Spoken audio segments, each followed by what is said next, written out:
मुझे पता है आप वीडियो के व्यूज़ देख रही हैं, पर व्यूज़ क्या देखते हो? जब आप देख रहे हो तो वीडियो का कंटेंट देखो। ये बेस्ट से बेस्ट कंटेंट है, वैसे सीजीए लेवल तक का। Hi everyone, welcome back to my YouTube channel Mathister. कल की क्लास में हमने नंबर सिस्टम का बेसिक बहुत डीप से एनालिसिस किया था, बेहतरीन तरीके से एनालिसिस किया था। हमने कल की क्लास में मैंने पढ़ा था कि ये वास्तविक संख्या किसे कहते हैं, काल्पनिक संख्या किसे कहते हैं, सम्मिश्र संख्या किसे कहते हैं। और फिर वास्तविक संख्या के हमने दो प्रकार देखे थे, परिमेय संख्या, अपरिमेय संख्या किसे कहते हैं, परिमेय संख्या किसे कहते हैं। और फिर हमने देखा था कि परिमेय संख्या के हमने 3 पार्ट थे, जिसमें से हमने एक पार्ट हमने कंप्लीट कर लिया था, पूर्ण संख्या। और फिर आज की क्लास में हम डेसिमल नंबर्स का डीप से एनालिसिस करेंगे। डेसिमल नंबर और फ्रैक्शन नंबर, ये 2 पॉइंट बचे हुए हैं हमारे कल के। इन 2 पॉइंट को आज हम क्लियर करेंगे, बेहतरीन तरीके से डीप से एनालिसिस करेंगे। और वीडियो स्टार्ट करने से पहले जो चैनल पर नए हैं वो चैनल को सब्सक्राइब कर लीजिए और बेल आइकन को प्रेस कर लीजिए, जिससे कि आपको समय समय पर आपको नोटिफिकेशन मिलता रहे। चलिए, तो देरी ना करते हुए वीडियो स्टार्ट करते हैं। तो हमारा सेकंड पॉइंट है डेसिमल नंबर। 2 नंबर लगा लेता हूँ मैं।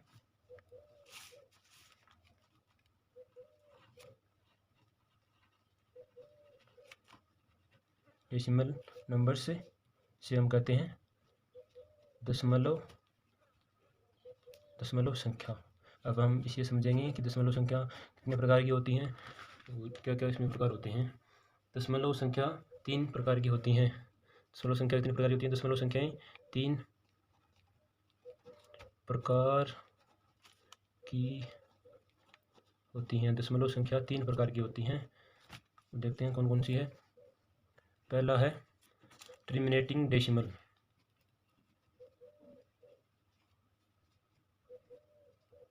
टर्मिनेटिंग डेसिमल टर्मिनेटिंग डेसिमल इसे कहा जाता है शांत दशमलव।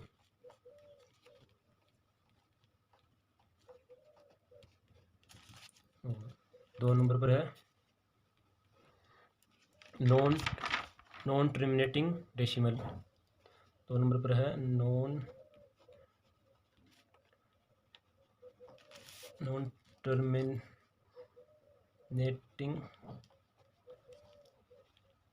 टर्मिनेटिंग डेसिमल या रिपीटिंग डेसिमल। इसी एक नाम और भी है इसका, रिपीटिंग डेसिमल। रिपीटिंग डेसिमल इसे कहा जाता है अशांत पुनरावर्ती दशमलव। इसे क्या कहा जाता है? अशांत पुनरावर्ती दशमलव, जिसे कहा जाता है अशांत पुनरावर्ती दशमलव। और हमारा थर्ड टाइप है, हम पहले इनको समझ लेते हैं कि हमारे यहाँ पे थोड़ी जगह की थोड़ी कमी है, फिर हम थर्ड टाइप फिर नीचे लिख लेंगे। हमारा पहला टाइप था टर्मिनेटिंग डेसिमल या शांत दशमलव, जिसे कि शांत दशमलव किसे कहा जाता है। शांत दशमलव उसे कहा जाता है जिसे हम देखते हैं एग्जाम्पल की सहायता से समझने की कोशिश करेंगे। जैसे कि 0.71 है, जो कि एक शांत दशमलव है, क्योंकि हम इसे कैसे लिख सकते हैं? हम 71/100 के रूप में लिखा जा सकता है, जो कि एक शांत दशमलव संख्या है। और ये परिमेय संख्या भी है, क्योंकि ये परिमेय संख्या भी है, क्योंकि इसे p/q के रूप में लिखा जा सकता है। इसलिए हम कह सकते हैं कि टर्मिनेटिंग डेसिमल शांत दशमलव परिमेय संख्या होती है। परिमेय संख्या, टर्मिनेटिंग डेसिमल या शांत दशमलव संख्याएं है ना, हमेशा परिमेय संख्याएं होती हैं। ये बात आपको याद रखनी है कि शांत दशमलव संख्याएं हमेशा परिमेय संख्याएं होती हैं। अब हम एक एग्जाम्पल और समझाने की कोशिश करूँगा। जैसे कि 3.14 है, इसे हम कैसे लिख सकते हैं? 314/100, जो कि ये भी एक शांत दशमलव संख्याएं हैं, और ये एक परिमेय संख्या भी है, जिसे हम p/q के रूप में लिख सकते हैं। तो ऐसे नंबर होंगे वो परिमेय संख्या होंगी। अब हम सेकंड देखते हैं कि नॉन टर्मिनेटिंग डेसिमल किसे कहते हैं, या रिपीटिंग डेसिमल किसे कहा जाता है, अशांत पुनरावृत्ति दशमलव किसे कहा जाता है। जैसे एग्जाम्पल लेता हूँ मैं, 0.1111 आगे चलता जा रहा है, जो कि ये नॉन टर्मिनेटिंग डेसिमल है या रिपीटिंग डेसिमल है, जिसे हम कैसे लिख सकते हैं? 0.1 के ऊपर बार, मतलब 0.1 के आगे एक आगे चला जा रहा है, इसका एक का अनंत डिफिनेट तक चला जा रहा है, जो कि एक शांत नहीं है, जो कि अनंत तक है, इसलिए ये अशांत है। इसे नॉन टर्मिनेटिंग डेसिमल कहा जाता है या रिपीटिंग डेसिमल कहा जाता है। जैसे एक एग्जांपल और लेते हैं, 0.42424242 आगे आगे जा रहा है, और इसको हम कैसे लिख सकते हैं, 0.42 के ऊपर बार आगे ये इन्फिनेट तक जा रहा है, ये आगे जाके शांत नहीं है, इसलिए हम 0.42 के ऊपर बार लगा देते हैं, और ये एक अशांत पुनरावृत्ति दशमलव हो जाएगा है, और इसे रिपीटिंग डेसिमल भी कहा जाता है। और ये याद रखना है, इसे हम P/Q के रूप में लिख सकते हैं, इसलिए अशांत पुनरावृत्ति दशमलव या रिपीटिंग डेसिमल हमेशा परिमेय संख्या होती है। परिमेय संख्या याद रखना है कि अशांत पुनरावृत्ति दशमलव हमेशा परिमेय संख्या होगी, और टर्मिनेटिंग डेसिमल या अशांत दशमलव संख्या भी हमेशा परिमेय संख्या होगी। दशमलव की हमारी दो प्रकार हमने अच्छी तरह से समझ लिए हैं। अब हमारा थर्ड प्रकार और समझ लेते हैं।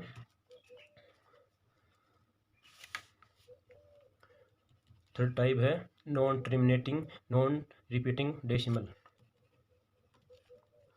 नॉन टर्मिनेटिंग नॉन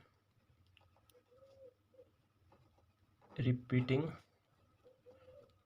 डेसिमल जिसे कहा जाता है अशांत अनरावृत्ति दशमलव, जिसे कहा जाता है अशांत अनरावृत्ति दशमलव। अशांत अनरावृत्ति दशमलव, इसे अशांत अनरावृत्ति दशमलव कहा जाता है। जैसे हम एग्जाम्पल की सहायता से समझने की कोशिश करेंगे।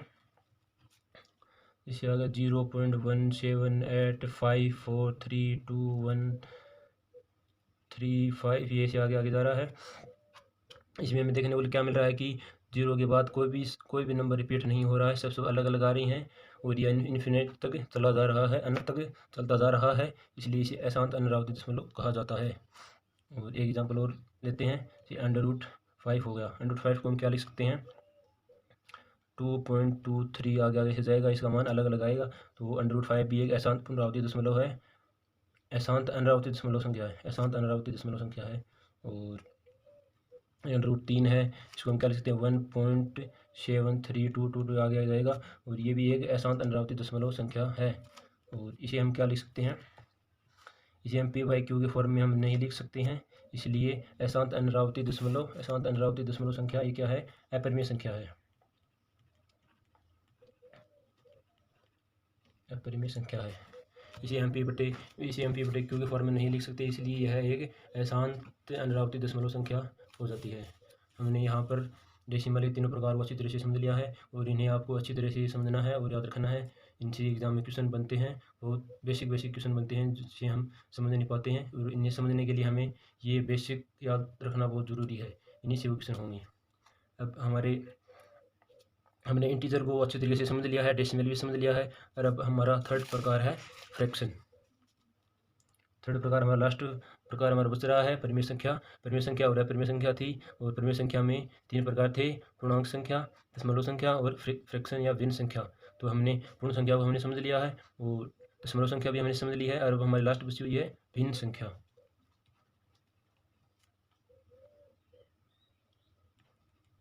फ्रैक्शन नंबर्स या फ्रैक्शन नंबर्स या भिन्न संख्या। अब हमें पढ़ेंगे फ्रैक्शन नंबर्स या भिन्न संख्या किसे कहते हैं।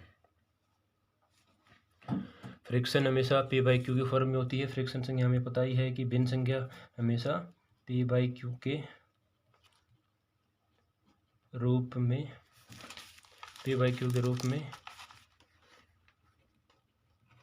होती है, हमेशा P/Q के रूप में होती है हमेशा। और यहाँ पर इसी कंडीशन भी है कि Q does not equal to 0, Q का मान हमें 0 नहीं होना चाहिए। और P और Q यहाँ पर क्या है, P और Q यहाँ पूर्ण संख्याएं हैं, पूर्ण संख्या है। और P/Q किसे कहते हैं ये आपको पता ही है। P और Q से इस ऊपर वाले को क्या कहते हैं, ऊपर वाले को अंश कहते हैं, और नीचे वाले को कहते हैं हर। न्यूमरेटर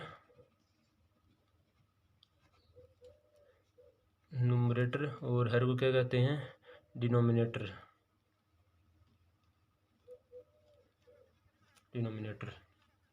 अब हम देखते हैं फ्रैक्शन को 3 भागों में बांटा गया है। इसके 3 प्रकार हैं। 3 प्रकार हैं। एक पहला देखते हैं, प्रॉपर फ्रैक्शन।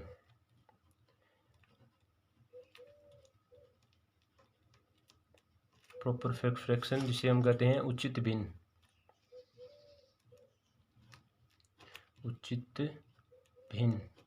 प्रॉपर फ्रैक्शन को उचित भिन्न कहा जाता है। और हम देखते हैं उचित भिन्न किसे कहा जाता है, वो भिन्न जिनका मान 1 से कम होता है। वे भिन्न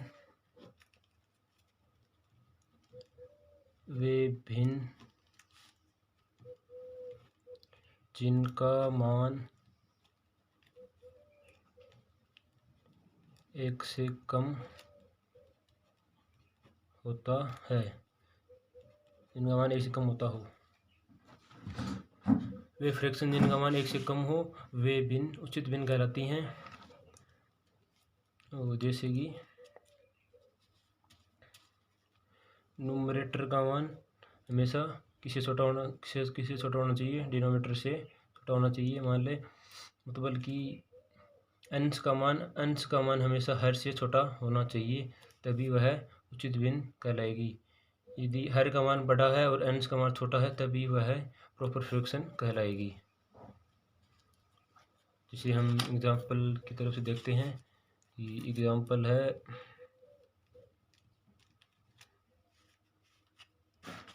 ले लेते हैं।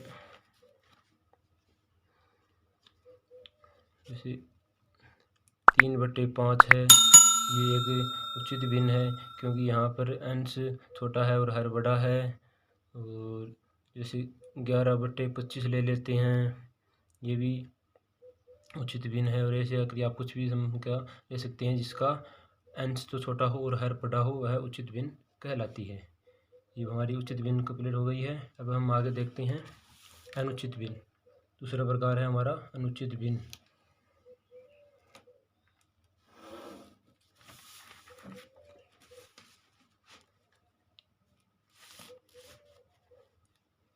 हमारा दूसरा प्रकार है अनुचित भिन्न या इनप्रॉपर फ्रैक्शन।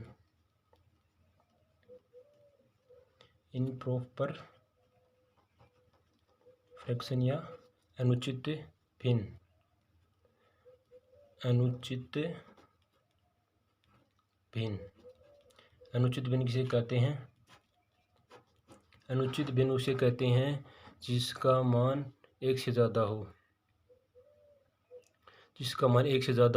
मतलब कि अंश का मान हर से बड़ा हो, उसे हम अनुचित भिन्न कहते हैं।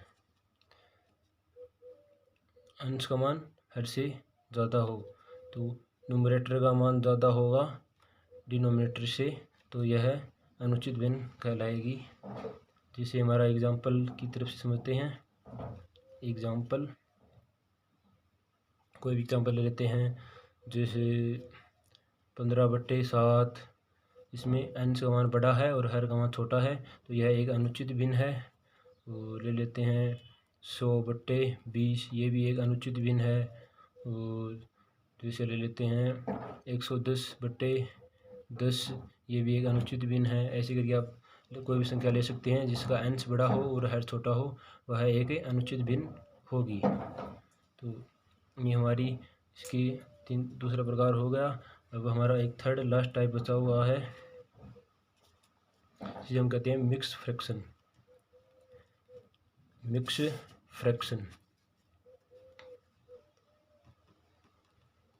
जिसे हम कहते हैं मिश्रित भिन्न।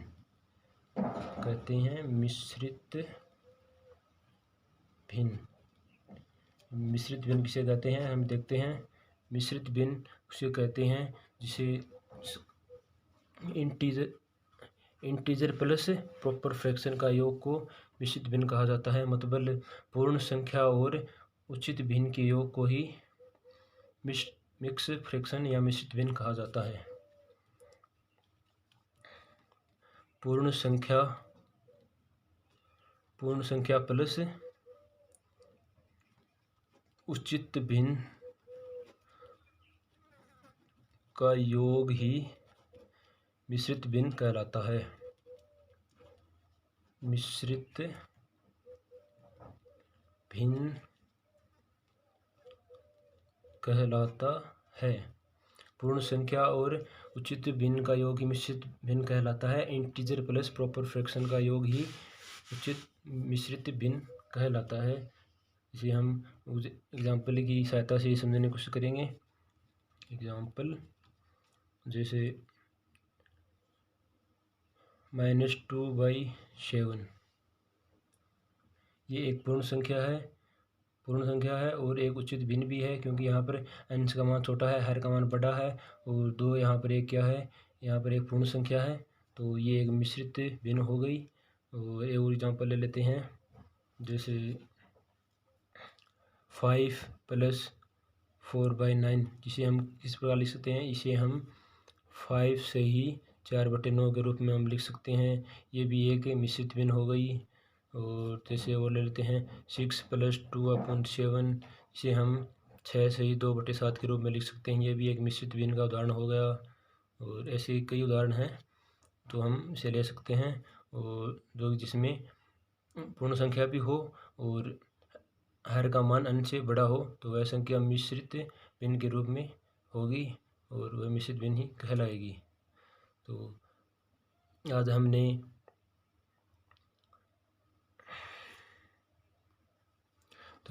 हमने नंबर सिस्टम का बेसिक समझने की कोशिश की है। इसमें हमने 2-3 टॉपिक समझ लिए हैं, और 1-2 टॉपिक और बचे हुए हैं जो हम कल की क्लास में करेंगे। और कल 1-2 टॉपिक कंप्लीट करके फिर हम कल ही नंबर सिस्टम के क्वेश्चन स्टार्ट कर देंगे। बेस्ट से बेस्ट, बेहतरीन से बेहतरीन क्वेश्चन हम करेंगे कल नंबर सिस्टम के। कल की क्लास में जो भी 2018, 19, 20 की एग्ज़ाम में आए हुए हैं वे क्वेश्चन हम करेंगे, जो कि मोस्ट इम्पोर्टेंट क्वेश्चन हैं, वही हम कल की क्लास में करने वाले हैं। तो आज हमने नंबर सिस्टम का बेसिक पढ़ा। यही नंबर सिस्टम का बेसिक से बेसिक है, और ये बेसिक आपको याद होगा तो ही आपके नंबर सिस्टम के सवाल सोल्व करने में आपको बहुत ज़्यादा मदद मिलेगी। आज हमने नंबर सिस्टम पढ़ा। नंबर सिस्टम में हमने रियल नंबर पढ़ा, इमेजिनरी नंबर पढ़ा, कॉम्प्लेक्स नंबर पढ़ा। फिर हमने ये पढ़ा कि रियल नंबर किसे कहते हैं। रियल नंबर के दो भाग होते हैं, परिमेय संख्या, अपरिमेय संख्या। ये परिमेय संख्या किसे कहते हैं, अपरिमेय संख्या किसे कहते हैं। परिमेय संख्या में 3 भाग हैं, तीनों भागों को पढ़ा। पूर्ण संख्या, दशमलव संख्या और मिश्र भिन्न संख्या। और पूर्ण संख्या में हम दोनों पढ़ लिए। और ये मैंने आपको फिर से बताना चाहता हूँ कि ये तीनों पॉइंट आपको हमेशा याद रहने चाहिए। इनसे क्वेश्चन एग्ज़ाम में बनते आए हैं और बनता रहेगा। तो फिर हमने पढ़ा है डेसिमल पढ़ लिया हमने। डेसिमल की 3 प्रकार हैं, हमने तीनों प्रकार पढ़े हैं। और डेसिमल के बाद हमने फ्रैक्शन संख्या पढ़ी है। फ्रैक्शन की भी 3 पार्ट हैं। और आज की क्लास में हम बस इतना ही पढ़ेंगे, बाकी नेक्स्ट पढ़ेंगे कल की क्लास में। कल एक दो टॉपिक और है। कल 1-2 टॉपिक करने के बाद हम सीधे ही 2019, 20, 21 के हम मोस्ट इम्पोर्टेंट नंबर सिस्टम के क्वेश्चन करेंगे, बेहतरीन से बेहतरीन क्वेश्चन करेंगे। तो आज के लिए बस इतना ही। वीडियो पसंद आया तो वीडियो को लाइक करें, चैनल को सब्सक्राइब करें।